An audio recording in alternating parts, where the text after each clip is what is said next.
Alankode primary സ്കൂളിലും ഹൈസ്കൂളിലും പ്രഥമാധ്യാപകൻ ഷാഹുൽ ഹമീദ് സാറിന്റെ ക്ലാസുകളിലും പെരുംകുളത്തെ ഹക്കീം ഉസ്താദിന്റെ മദ്രസ് ക്ലാസുമൊക്കെ ജീവിതത്തിൽ വളരെയധികം പ്രാധാന്യമുള്ള ദിവസങ്ങളായിരിക്കുമെന്നു ആ കാലഘട്ടങ്ങളിൽ ഒരിക്കലും ഓർത്തിരുന്നില്ല.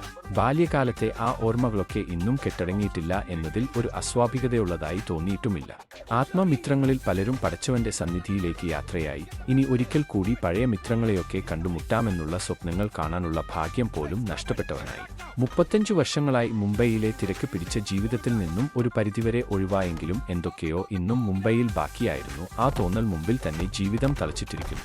നാട്ടിലേക്ക് പോയി ആടുകളെയും കോഴികളെയുമൊക്കെ വളർത്തി കൃഷിയുമൊക്കെ ചെയ്തു ജീവിക്കാൻ ഉള്ള ആഗ്രഹം ഇന്നും ഉള്ളിലുള്ള പാഷനായി തന്നെ അവശേഷിച്ചിരിക്കുന്നു. എന്നും മുകളിലേക്കുള്ള പടവുകൾ താണ്ടി പലതും ഇടിഞ്ഞമർന്നിരിക്കുകയാണെന്നറിയാതെ യാത്ര തുടർന്നു കൊണ്ടേയിരുന്നു. പലപ്പോഴും കാലിടറി ഗർത്തങ്ങളിലേക്ക് പതിച്ചപ്പോഴും പിടിച്ചു കയറാനുള്ള ധൈര്യം ലഭിച്ചത് ആ പഴയ കൂടിക്കെട്ടുകളിൽ നിന്നു കിട്ടിയ ധൈര്യവും പ്രോത്സാഹനങ്ങളുമായിരുന്നു. ഇപ്പോൾ ഞാൻ ശരിക്കും തളർന്നു പോയല്ലോ എന്ന തോന്നൽ ഇനിയൊരു പടവ് വീണാൽ പിടിച്ചു കയറാനുള്ള ശക്തി ഉണ്ടാകുമോന്നറിയില്ല. സന്തത് സഹചാരികളായ എണ്ണപലഹാരങ്ങളും ഉപ്പും മധുരപലഹാരങ്ങളും എന്നോടൊപ്പമില്ല. അല്പമൊരു പഞ്ചസാര കൂടിയാൽ ക്രിക്കറ്റ് ബോൾ പോലെ കുതിച്ചുയരുന്ന ഷുഗർ.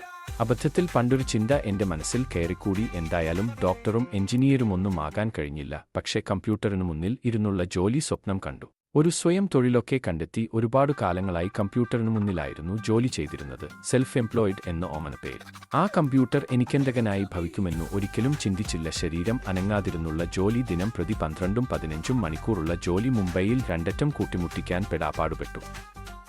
പനി പിടിച്ചാലും എന്ത് രോഗങ്ങളുണ്ടായാലും വക വെക്കാതെയുള്ള ജോലി. അവധി ദിനങ്ങളുണ്ടായിരുന്നില്ല.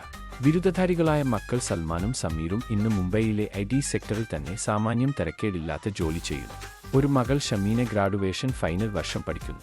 നാടും നാട്ടിലെ ഭക്ഷണക്രമങ്ങളും ജീവിത രീതികളും എനിക്കെന്നും പ്രിയപ്പെട്ടതായിരുന്നു. മക്കൾക്ക് കുട്ടിക്കാലം മുതൽക്കു തന്നെ മുംബൈയിലെ ജീവിതവും ഇന്നും മനസ്സിൽ കൃഷിയും കൊണ്ട് നടക്കുന്ന എന്നിലുള്ള വേറിട്ട ചിന്ത ചിലർക്കെങ്കിലും മനസ്സിലാകട്ടെ. പണ്ടൊക്കെ 100 വയസ്സിന് മുകളിലേക്ക് പോയിരുന്ന ജീവിതങ്ങളൊക്കെ ഇക്കാലത്തു 50 വയസ്സിന് താഴേക്ക് ചുരുങ്ങിയതും ഒക്കെ. എല്ലാ പേരോടും എനിക്ക് പറയാനുള്ള ഉപദേശം, സ്വന്തം ആവശ്യത്തിനുള്ള മലക്കറികൾ നേടാനുള്ള പരമ്പരാഗത കൃഷി സ്വന്തം ഭൂമിയിൽ തന്നെ ആകട്ടെ. അത് നിങ്ങളുടെ ജീവിതത്തിൽ ഒരു 10 വർഷമെങ്കിലും നീട്ടിത്തരും. സ്നേഹത്തോടെ സാബു ഷൗക്കത്തലി, ആറ്റിങ്ങൽ.